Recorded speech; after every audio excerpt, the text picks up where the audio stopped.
هادي له ونشهد أن سيدنا وسندنا وحبيبنا وطبيبنا ومولانا محمدا عبده ورسوله أما بعد فأعوذ بالله من الشيطان الرجيم بسم الله الرحمن الرحيم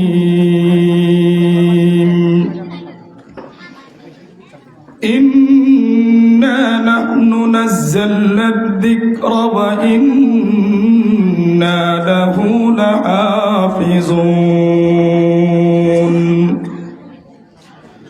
صدق الله العظيم وصدق رسوله النبي الأمي الكريم ونحن على ذلك لمن الشاهدين والشاكرين وقال رسول الله صلى الله عليه وسلم خيركم من تعلم القرآن وعلمه أو كما قال النبي عليه الصلاة والسلام আমরা সকলে মুহাব্বতের সাথে দরুদ ইব্রাহিম পড়ি اللهم صل على محمد وعلى آل محمد كما صليت على إبراهيم وعلى آل إبراهيم إنك حميد مجيد اللهم بارك على محمد وعلى آل محمد كما باركت على إبراهيم وعلى آل إبراهيم إنك حميد مجيد আলহামদুলিল্লাহ আল্লাহ পাক রব্বুল আলামিনের দরবারে অসংখ্য গণিত শুকরিয়া আদায় করছি যে আল্লাহ পাক রব্বুল আলামিন আমাদেরকে দক্ষিণ কাশিপুর দারুল উলুম ইসলামিয়া কওমি মাদ্রাসা আজকের এই মহতি জলসায় আসার জন্য এবং বসার জন্য তৌফিক দান করেছেন। এজন্য আমরা সকলেই অন্তরের স্থল থেকে উচ্চ আওয়াজে কালিমাতুশ শুকর আদায় করি আলহামদুলিল্লাহ। প্রিয় হাজিরিন, কোরআনের মজলিস অত্যন্ত দামি মজলিস। আমরা যেহেতু এসেছি, রব্বে করিম যেহেতু আমাদেরকে নিয়ে আসছেন, যে আলোচনাগুলো হবে আমরা আমলের নিয়তে শুনবো ইনশাআল্লাহ। আল্লাহ পাক রব্বুল আলামিন নির্ধারিত একটা সময় দিয়ে, নির্ধারিত বয়স দিয়ে রব্বে করিম আমাদেরকে দুনিয়াতে পাঠাইছেন। কেন পাঠাইছেন? রব্বুল আলামিনের গোলামি করার জন্যে, রব্বুল আলামিনের ইবাদত করার জন্যে, রব্বুল আলামিনের পরিচয় লাভ করার জন্যে, রব্বে করিমের তাকাররুব ইলাল্লাহ অর্জন করার জন্যে আল্লাহ পাক রব্বুল আলামিন আমাদেরকে দুনিয়াতে পাঠাইছেন। কিন্তু বড় দুঃখ এবং পরিতাপের বিষয় হচ্ছে, রব্বে করিম আমাদেরকে যে উদ্দেশ্যে করে পৃথিবীতে প্রেরণ করেছেন, ওই উদ্দেশ্য থেকে আজকে আমরা গাফেল, ওই উদ্দেশ্য থেকে আজকে আমরা অনেক দূরে। রব্বে করিম আমাদেরকে পাঠিয়েছেন কার গোলামি করার জন্যে? আরো জোরে বলেন, কার গোলামি করার জন্যে? রব্বুল আলামিনের গোলামি করার জন্য। আমরা একটু চিন্তা করি, একটু ভাবি, রব্বে করিম যে আমাদেরকে নির্ধারিত একটা মেয়াদ দিয়েছেন, হায়াত দিয়েছেন, এই হায়াতটাকে আমি কোন কাজে ব্যয় করেছি, কোন কাজে ব্যয় করতেছি চিন্তা করার দরকার আছে না নাই? এজন্য রব্বুল আলামিন বলেন, হে ঈমানদারগণ, হে বিশ্বাসীগণ, আল্লাহ তাআলাকে ভয় করো এবং পরকালীনের জন্য তুমি কি করতেছো এটা নিয়ে চিন্তা করো, ফিকির করো। একটু বুঝে থাকলে বলেন, আমরা কি আজকে পরকালীন বিষয় চিন্তা বেশি করি না দুনিয়ার বিষয় চিন্তা বেশি করি? দুনিয়ার বাড়ির জন্য চিন্তা করি, দুনিয়ার অট্টালিকার জন্য চিন্তা করি, দুনিয়ার ক্ষমতার জন্য চিন্তা করি, কিন্তু আমার আপনার আখিরাতের কি অবস্থা, আমার আপনার পরকালের কি অবস্থা, আমার আপনার হাসরের ময়দানে কি অবস্থা হবে, আমার সন্তানের পরকালীন জীবন কি অবস্থা হবে, এটা নিয়ে আমরা চিন্তা করি না। আজকে মুরব্বী বাবারা চিন্তা করে, ছেলের বয়স যখন 20 হয়, সন্তানের বয়স যখন 25 হয়, যখন কোনো কাজ কাম করে না, কি বলে, যাও বিদেশ যাও, দরকার নাই। কেন? আপনি উপনীত বয়সে পৌঁছার পরে এখন তাকে বিদেশ পাঠানোর জন্য চিন্তা করেন। তার এই 25 বছর যে হয়ে গেছে, সে রবের পরিচয় পাইছে কিনা, আখিরাতের পরিচয় পাইছে কিনা, সে রবকে চিনে কিনা, রাসূলকে চিনে কিনা, আমরা এতটুকু আমরা চিন্তা করি না। তাহলে সন্তানের দুনিয়ার ফিকির করলাম, দুনিয়ার চিন্তা করলাম, সন্তানের জন্য ঘর সাজাইলাম, সন্তানের জন্য বিল্ডিং বানাইলাম, সন্তানের জন্য অর্থ সম্পদ ব্যয় করলাম, এটা দুনিয়ার সৌন্দর্য। আমার আপনার সন্তানের আখিরাত সুন্দর কিনা, আমার আপনার সন্তান, আমার আপনার মেয়ে, আমার আপনার পুত্রবধূ কুরআনুল কারীমের তিলাওয়াত জানে কিনা, সঠিকভাবে নামাজ পড়তে জানে কিনা, তার আখিরাত ঠিক আছে কিনা, এটা নিয়ে আমরা চিন্তা করি না, এটা নিয়ে আমরা গবেষণা করি না, এটা নিয়ে আমরা ফিকির করি না। আমরা তো মনে করি সন্তানরা হলো টাকা বানানোর মেশিন। যা বেটা, তোর বয়স হয়েছে, বিদেশ যা, আফ্রিকা যা, লন্ডন যা, তুই সেখান থেকে টাকা পাঠাবি, আর এই টাকা খরচ করে আমরা শান্তিতে থাকবো, দোকানে বৈশা বৈশা গল্প গুজব করবো, যা তুই বিদেশ যা। তার ক্যারিয়ার ধ্বংস। মুহতারাম হাজরিন, এজন্য সন্তানের উজ্জ্বল ভবিষ্যৎ কামনা করার দরকার আছে না নাই? তার এই দুনিয়ার জীবন নিজীবন না আরেকটা জীবন আছে? আমরা মনে করি এটাই মূল জীবন, আখিরাত এটা তো কোনো কিছু না। মুহতারাম হাজরিন, আসলে মৃত্যুর পরেই জীবন শুরু। বলেন, মৃত্যুর পরের জীবনটা কি? শুরু। আসল জীবন সেটা।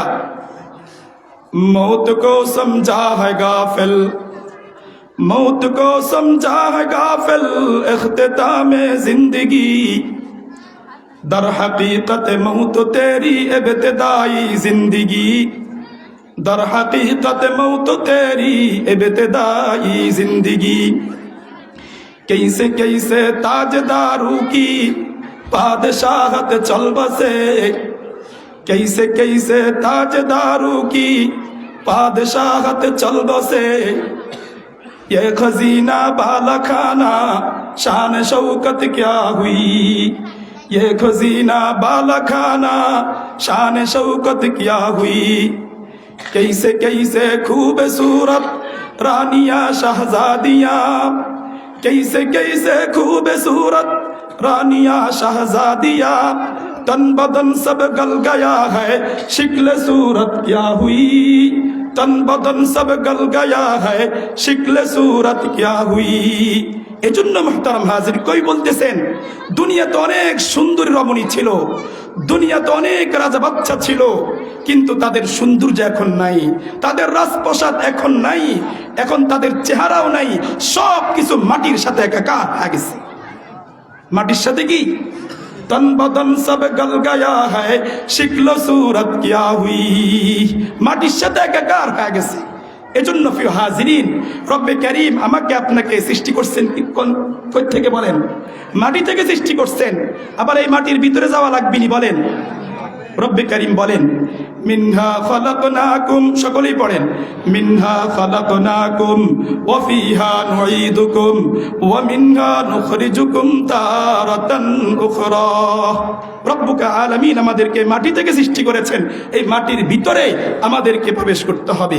তাহলে পরকালীন জীবন সুন্দর করার জন্য আমার নামাজ সঠিকভাবে করতে হবে, রোজাগুলো সঠিকভাবে আদায় করতে হবে, রবের জিকির সঠিকভাবে করতে হবে, রবের ইবাদত সঠিকভাবে করতে হবে। মুহতারাম হাজরিন, আমরা জান্নাতে যেতে চাই কি চাই না? জান্নাতে যাওয়ার অনেকগুলো আমল আছে। জান্নাতে যাওয়ার 1 নম্বর আমল,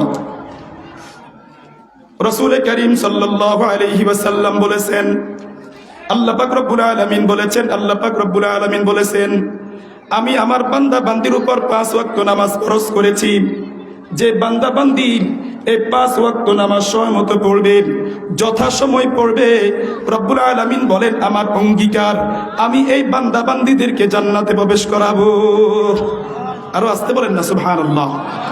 তাহলে জান্নাতে যাওয়ার 1 নম্বর উপায় 5 ওয়াক্ত নামাজ সময় মতো যথাসময় 5 ওয়াক্ত নামাজ পড়া লাগবে। কি বলেন? 5 ওয়াক্ত নামাজ পড়া লাগবে।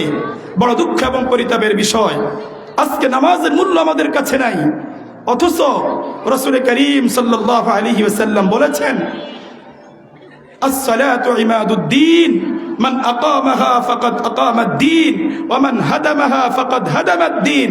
আল্লাহর নবী বিশ্বনবী জনাব রাসূলুল্লাহ সাল্লাল্লাহু আলাইহি ওয়াসাল্লাম বলেছেন, যে ব্যক্তি নামাজ পড়লো সে দিনকে ঠিক রাখলো, আর যে ব্যক্তি নামাজ ছেড়ে দিল সে দিনকে নষ্ট করে দিল। আমার প্রিয় যুবক ভাইরা ও তরুণ ভাইরা, আমাদের খেলাধুলা ঠিক আছে, আমাদের আড্ডা ঠিক আছে, আমাদের সফর ঠিক আছে, আমাদের ভ্রমণ ঠিক আছে, কিন্তু রব্বুল আলামিন যদি কিয়ামতের ময়দানে প্রশ্ন করেন, যুবক তোমাকে আমি নির্ধারিত একটা সময় দিয়েছি, তোমাকে আমি যৌবন দান করেছিলাম, তোমাকে আমি শক্তি দান করেছিলাম, তোমাকে আমি ইবাদত করার জন্য সুযোগ দিয়েছিলাম, তুমি কেন আমার কদমে সিজদা দাও নাই? কেন তুমি আমার গোলামি করো নাই? কেন তুমি আমার ইবাদত করো নাই? ও আমার যুবক ভাইয়েরা ও তরুণ ভাইয়েরা, কিয়ামতের ময়দানে রব্বুল আলামিনের কাঠ গড়ায় আপনি কি জবাব দিবেন? একটু বলেন, কি জবাব দিবেন? রব্বুল আলামিন তো কত অফার দিলেন, কত ঘোষণা দিলেন। রব বলছেন, সিজদাতুন ওয়াহিদাতুন খায়রুম মিনাদ দুনিয়া ওয়া মা ফিহা। রব্বুল আলামিন বলেন, গোলাম তুই যদি সঠিকভাবে সঠিক পন্থায় যদি আমি আল্লাহর কদমে একটা সিজদা দাও, এই সিজদার মূল্য দুনিয়া এবং দুনিয়ার মধ্যে যা কিছু আছে এর চাইতেও বেশি মূল্য আমি আল্লাহর কাছে। দুনিয়া এবং দুনিয়ার মধ্যে যা আছে একটা সিজদার মূল্য রব্বুল আলামিনের কাছে এর চাইতেও বেশি, এর চাইতে বেশি দামি। আমার যুবক ভাইরা একটু বলেন না, কেন আমরা সেজদা দেই না? আরো কত বান্দা আছে যে রবের কদমে সেজদা দেয় না, কিন্তু মাজারে গিয়ে সেজদা দেয়, বলেন নাউজুবিল্লাহ। পীরের দরবারে গিয়ে সেজদা দেয়, বলেন নাউজুবিল্লাহ। মুহতারাম হাজরিন, রবের কদমে সেজদা না দিয়ে যদি কেউ পীরের দরবারে বিভিন্ন মাজারে গিয়া আমিন ভান্ডারে, মতিন ভান্ডারে, দেওয়ানবাগে, রাজারবাগে, কুতুববাগে এ সমস্ত ভণ্ডদের মাজারে গিয়ে যদি সেজদা দেয়, সে মুশরিক হয়ে যাবে। কি হয়ে যাবে বলেন? মুশরিক হয়ে যাবে। এজন্য কবি চমৎকার ভাষায় বলতেছেন, হাম সেজদা কর नहीं सकते किसी दरबार के आगे, हम सेजदा कर नहीं सकते किसी दरबार के आगे, हर के सरकार झुकती हैं मेरे सरकार के आगे, उधर लश्कर पे लश्कर इधर है 313, उधर शैतान का गलबा है इधर ईमान की ताकत है, उधर शैतान का गलबा है इधर ईमान की ताकत है। এজন্য কই বলেছেন, দুনিয়ার কারো সামনে আমাদের মাথা নত হবে না, আমাদের মাথা শুধু নত হবে রব্বুল আলামিনের কদমে, রব্বুল আলামিনের সামনে আমরা আমাদের মাথাকে ঝুঁকাবো। দুনিয়ার কারো সামনে আমরা আমাদের মাথাকে ঝুঁকাবো না। কেন? উধর লস্কর পে লস্কর ইধর है 313, ওই দিকে তো হাজার হাজার সৈন্য বাহিনী, আর এই দিকে মাত্র 313 জন। হাজারের সৈন্যর বিরুদ্ধে 313 জন যখন লড়াই করেছে, যুদ্ধ করেছে, রব্বে কারীম তাদেরকে বিজয় দান করেছেন। কেন? ইধর ইমা কি তাকত হ্যায়, এখানে যদিও নাকি জনবল নাই, এখানে ঈমান আছে। ঈমানের শক্তিতে বলিয়ান হয়ে তারা যখন আল্লাহর রাস্তায় জিহাদ করেছে, রব্বে কারীম তাদেরকে বিজয় দিয়েছেন। তাদেরকে দিয়েছেন বলেন, বিজয় দিয়েছেন। এজন্য সেজদা দিতে হবে কার দরবারে? কাকে সেজদা দিতে হবে? মুহতারাম হাজিরিন, বলছিলাম আমার আপনার সন্তানের আমরা দুনিয়ার ফিকির করি, আখিরাতের ফিকির করি না। আমার আপনার সন্তান কোরআনুল কারীমের তিলাওয়াত জানে কিনা একটু জিজ্ঞেস করলাম না, অথচ আল্লাহর রাসূল সাল্লাল্লাহু আলাইহি ওয়াসাল্লাম বলছেন, তালাবুল ইলমি ফরিদাতুন আলা কুল্লি মুসলিমিন ওয়া মুসলিমা, প্রত্যেক মুসলমান নয়নের উপর ইলমে দ্বীন শিক্ষা করা ফরজ আইন। ইলমে দ্বীন শিক্ষা করা কি ফরজ আইন। যেই পরিমাণ ইলম অর্জন না করলে তার ব্যক্তিগত জীবন পরিচালনা করতে পারবে না, তার সামাজিক জীবন পরিচালনা করতে পারবে না, ব্যবসা বাণিজ্য করতে পারবে না, সেই পরিমাণ ইলম অর্জন করা প্রত্যেক মুসলমানের উপর ফরজ আইন। তাহলে আমাদের উপর 5 ওয়াক্ত নামাজ ফরজ করেছেন কে? এই 5 ওয়াক্ত নামাজ সময় মতো যদি আমরা পড়ি, রব্বুল আলামিনের পক্ষ থেকে চূড়ান্ত ঘোষণা, রব্বে কারীম আমাদেরকে দান করবেন কি? জান্নাত। কি দান করবেন বলেন? জান্নাত দান করবেন। নামাজ পড়ার জন্য সহি পদ্ধতিতে কোরআন শিক্ষার প্রয়োজন আছে না নাই? শুধু পুরুষরা শিখবে, মহিলাদের শিক্ষার প্রয়োজন নাই না? উভয়ের জন্য ফরজ। এজন্য আমাদের সন্তানের প্রাথমিক শিক্ষা কোরআনী শিক্ষা হইতে হবে। আপনার সন্তানকে আপনি ডাক্তার বানান, আপনার সন্তানকে আপনি ইঞ্জিনিয়ার বানান, অ্যাডভোকেট বানান, আমাদের কোনো আপত্তি নাই। আমাদের আপত্তি একটাই, আপনার সন্তানের প্রাথমিক শিক্ষা হইতে হবে কোরআনী শিক্ষা। প্রাথমিক শিক্ষা হবে কোরআনী শিক্ষা। আপনার সন্তানের অন্তরে যখন কোরআন ঢুকবে, আপনার সন্তান যখন রবের পরিচয় পেয়ে যাবে, রাসূলের পরিচয় পেয়ে যাবে, আপনার সন্তান যখন আখিরাত বুঝবে, ফুলসিরাত বুঝবে, পরকালীন ভয় যখন তার অন্তর করে ঢুকবে, সেই স্কুলে যাবে, হাই স্কুলে যাবে, কলেজে যাবে, ভার্সিটিতে যাবে, ডাক্তার হবে, ইঞ্জিনিয়ার হবে, তার অন্তরে কার ভয়? জোরে বলেন কার ভয়? রব্বুল আলামিনের ভয়। রব্বুল আলামিনের ভয় যখন তার অন্তর করে ঢুকবে, মুহতারাম হাজরিন, রাষ্ট্রীয় কারিকুলামে, মুহতারাম হাজরিন, বন্ধুদের প্ররোচনায়, খারাপ বন্ধুর সঙ্গে থাকার কারণে সে নাস্তিক হবে না, মুরতাদ হবে না। কেন? তার ভিতরে রবের ভয় আছে। কার ভয় বলেন? আরো জোরে বলেন কার ভয়? এজন্য ভয় করতে হবে কাকে? মুহতারাম হাজরিন, বলতেছিলাম জান্নাতে যাওয়ার 1 নম্বর উপায় 5 ওয়াক্ত নামাজ পড়া। কয় ওয়াক্ত নামাজ? জান্নাতে যাওয়ার 2 নম্বর উপায়, আল্লাহর নবী, বিশ্ব নবী জনাবে রাসূলুল্লাহ সাল্লাল্লাহু আলাইহি ওয়াসাল্লাম বলেছেন, মান ক্বারাআ আয়াতাল কুরসি ফি দুবুরি কুল্লি সালাতিন মাকতুবা লাম ইয়ামনাহু মিন দুখুলিল জান্নাতি ইল্লা আন ইয়ামুতা। আল্লাহর নবী, বিশ্ব নবী জনাবে রাসূলুল্লাহ সাল্লাল্লাহু আলাইহি ওয়াসাল্লাম বলেছেন, যেই ব্যক্তি ফরজ নামাজ আদায় করার পরে একবার আয়াতুল কুরসি পাঠ করবে, আল্লাহর রাসূল সাল্লাল্লাহু আলাইহি ওয়াসাল্লাম বলেছেন, ওই ব্যক্তি মৃত্যুবরণ করতে দেরি, আল্লাহর তৈরি জান্নাতে প্রবেশ করতে দেরি করবে না। আরো আসতে বলেন সুবহানাল্লাহ। তাহলে 1 নম্বর আমল কি? জোরে বলেন আমল কি? 5 ওয়াক্ত নামাজ পড়তে হবে। 2 নম্বর আমল, 5 ওয়াক্ত নামাজ পড়ার পর আপনি একবার পড়বেন আয়াতুল কুরসি। আল্লাহর রাসূল বলেন, যখন তুমি মারা যাবে, মৃত্যুবরণ করার সাথে রব্বুল আলামিন কি দান করবেন? জান্নাত দান করবেন। কি দান করবেন? জান্নাতে যাওয়ার 3 নম্বর আমল, আল্লাহর নবী, বিশ্ব নবী জনাবে রাসূলুল্লাহ সাল্লাল্লাহু আলাইহি ওয়াসাল্লাম বলেছেন, যে ব্যক্তি সকাল বেলায় একবার সাইয়্যিদুল ইস্তিগফার পাঠ করবে, আবার সন্ধ্যা বেলায় সাইয়্যিদুল ইস্তিগফার পাঠ করবে, আল্লাহর রাসূল সাল্লাল্লাহু আলাইহি ওয়াসাল্লাম বলেন, যখন ফজরের পরে পাঠ করবে, সন্ধ্যার আগে যদি ওই ব্যক্তি মারা যায়, আল্লাহর রাসূল বলেন ওই ব্যক্তি জান্নাতি। আবার যখন সন্ধ্যায় পাঠ করবে, পাঠ করার পরে যদি সন্ধ্যায় মারা যায়, রাত্রের যে কোনো অংশ মারা যায়, আল্লাহর রাসূল বলেন ওই ব্যক্তি জান্নাতি। তাহলে জান্নাতে যাওয়ার 3 নম্বর আমল, প্রতিদিন সাইয়্যিদুল ইস্তিগফার পাঠ করা। কি পাঠ করা বলেন? সাইয়্যিদুল ইস্তিগফার। জান্নাতে যাওয়ার 4 নম্বর আমল একদম সহজ। আল্লাহর রাসূল সাল্লাল্লাহু আলাইহি ওয়াসাল্লাম বলেছেন, যে ব্যক্তি, যে ঈমান বান্দাবান্দি উত্তম রূপ ওযু করার পরে 2 রাকাত নামাজ পড়বে। কয় রাকাত নামাজ? আল্লাহর রাসূল বলছেন, ওয়াজাবাত লাহুল জান্নাহ। এই 2 রাকাত নামাজ যখন পড়বে, আল্লাহর রাসূল সাল্লাল্লাহু আলাইহি ওয়াসাল্লাম বলেছেন, তার জন্য জান্নাত ওয়াজিব হয়ে যাবে। আরো জোরে কোন সুবহানাল্লাহ বলে লাভ না ক্ষতি? আরো জোরে বলেন সুবহানাল্লাহ। আল্লাহর রাসূল বলেন, যে ব্যক্তি একবার সুবহানাল্লাহ পড়বে, আল্লাহর রাসূল বললেন, সুবহানাল্লাহ আ'যামু মিন উহুদিন। আপনি একবার পড়লেন, দিল থেকে, অন্তর থেকে একবার সুবহানাল্লাহ পড়বেন, আল্লাহর রাসূল বলছেন উহুদ পাহাড় পরিমাণ সওয়াব আমার আপনার আমলনামায় উঠে যাবে। মুহতারাম হাজরিন, তো জান্নাতে যাওয়ার 5 নম্বর আমল আল্লাহ রসুল বলছেন, যে ব্যক্তি উত্তম রূপ ওযু করার পরে কালিমায়ে শাহাদাত পাঠ করবে, আল্লাহ রসুল বলেন ওই ব্যক্তির জন্য আল্লাহ তাআলা জান্নাতের 8টি দরজা উন্মুক্ত করে দিবেন।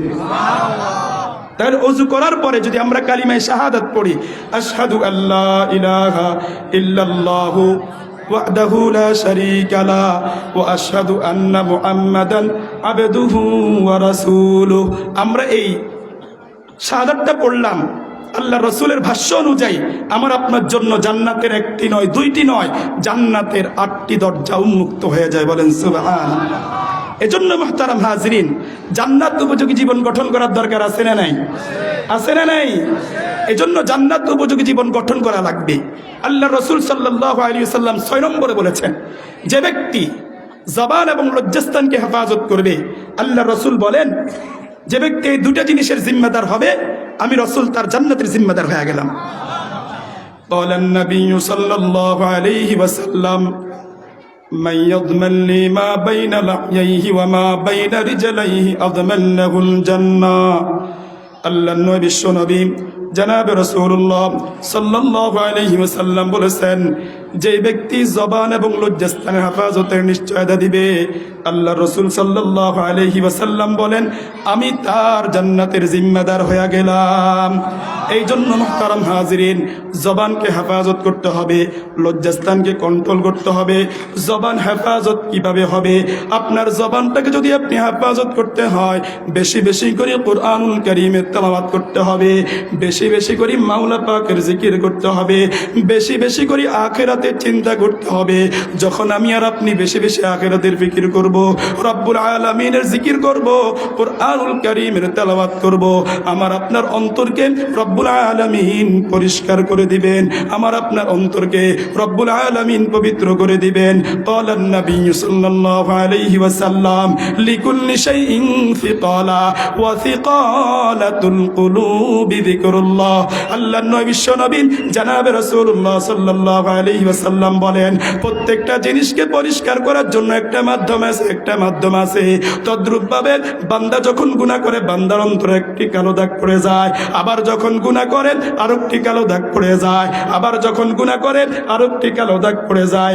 গুনাহ করতে করতে করতে করতে বান্দার অন্তরটা কালো হয়ে যায়, কুষ্ঠিত হয়ে যায়। তখন তার কাছে আর কুরআনুল কারীমের তেলাওয়াত করতে ভালো লাগে না, তার কাছে জিকির করতে ভালো লাগে না, তার কাছে মসজিদের সময় দিতে ভালো লাগে না, তার কাছে গুনার কাজ করতে ভালো লাগে, তার কাছে আড্ডাবাজি করতে ভালো লাগে, তার কাছে গান বাজনা শুনতে ভালো লাগে, তার কাছে কুরআনুল কারীমের তেলাওয়াত ভালো লাগে না। এজন্য মুহতারাম হাজরিন, জবানকে হেফাজত করতে হবে, জবানকে হেফাজত করতে হবে। আল্লাহর রাসূল সাল্লাল্লাহু আলাইহি ওয়াসাল্লাম বলেছেন, ইন্না মিন হুসনি ইসলামিল মারই তারকুহু মা লা ইয়ানি। আল্লাহর নবী বিশ্ব নবী জনাবে রাসূলুল্লাহ সাল্লাল্লাহু আলাইহি ওয়াসাল্লাম বলেন, ব্যক্তির ইসলামের সৌন্দর্য হলো অনর্থক কাজ থেকে নিজেকে বিরত রাখা। এই জন্য আমার জবানে আমরা বেশি বেশি করে ইস্তেগফার করব। মুহতারাম হাজিরিন, আমরা তো গুনাহ করতে জানি, গুনাহ করতে জানি, কিন্তু আমরা ইস্তেগফার করি না।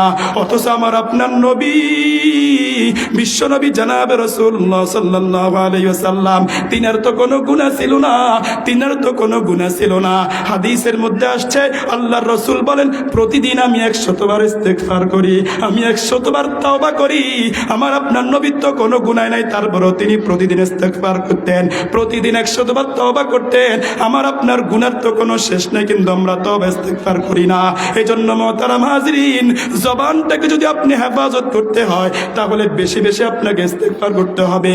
আল্লাহর রাসূল সাল্লাল্লাহু আলাইহি ওয়াসাল্লাম বলেন, মাল্লাজিমাল ইস্তিগফার জাআলাল্লাহু লাহু মিন কুল্লি দাইকিন মাখরাজা ওয়া মিন কুল্লি হাম্মিন ফারাজা ওয়া রাযাকাহুল্লাহু মিন হাইসু লা ইয়াহতাসিব।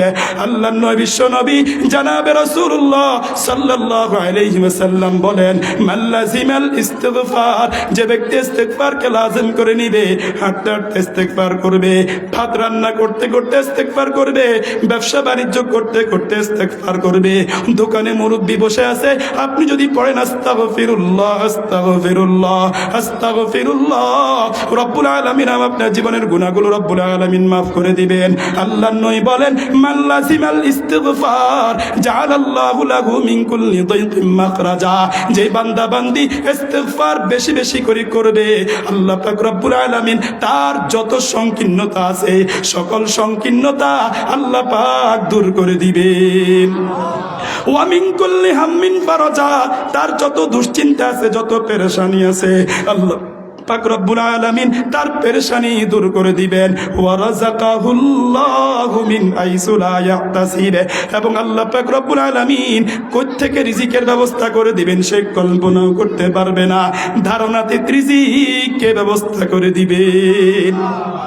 মুহতারাম হাজিরিন, এই জন্য সময়টাকে কাজে লাগাইতে হবে, ইস্তেগফার করতে হবে, ইস্তেগফার করতে হবে। রাজি আছেন তো ইনশাআল্লাহ? মুহতারাম হাজিরিন, জামানার ইমাম আহমদ বিন হাম্বল রাহমাতুল্লাহি আলাইহি শীতকালীন সময় তিনি রওনা দিয়েছেন হাদিস সংগ্রহ করার জন্য। পথে মধ্যে আল্লাহু আকবার, তিনি একটা মসজিদ ইশারের নামাজ আদায় করলেন। ইশারের নামাজ আদায় করার পরে জামানার ইমাম আহমদ বিন হাম্বল রাহমাতুল্লাহি আলাইহি একটু কায়ুলা করলেন। করার পরে মসজিদের খাদেম বলতেছে, ইমাম আপনাকে চিনি না, আপনি মসজিদ থেকে বের হয়ে যান। জামানার ইমাম আহমদ বিন হাম্বল রাহমাতুল্লাহি আলাইহি মসজিদ থেকে বের হওয়ার পরে হাঁটতেছেন কনকনে শীতের মধ্যে হাঁটতেছেন।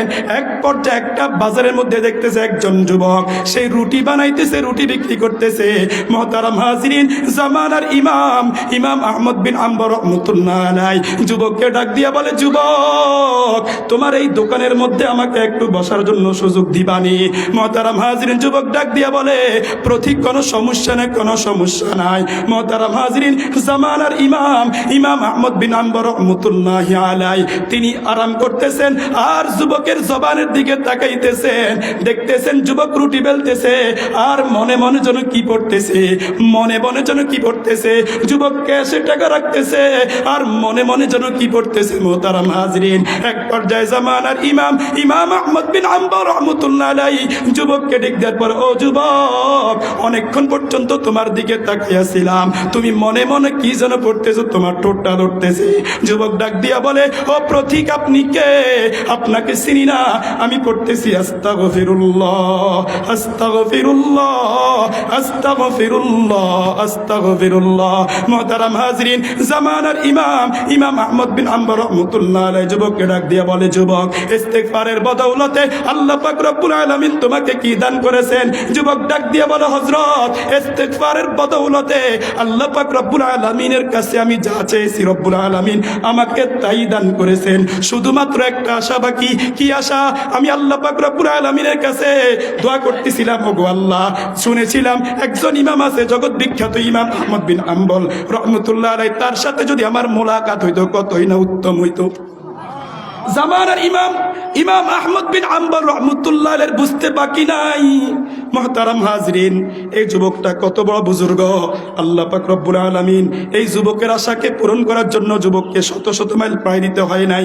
রব্বুল আলামিন ইমাম আহমদ বিন হাম্বল রাহমাতুল্লাহি আলাইহিকে যুবকের কাছে পাঠায়া দিছে। এজন্য ইস্তেগফার করবেন তো ইনশাআল্লাহ।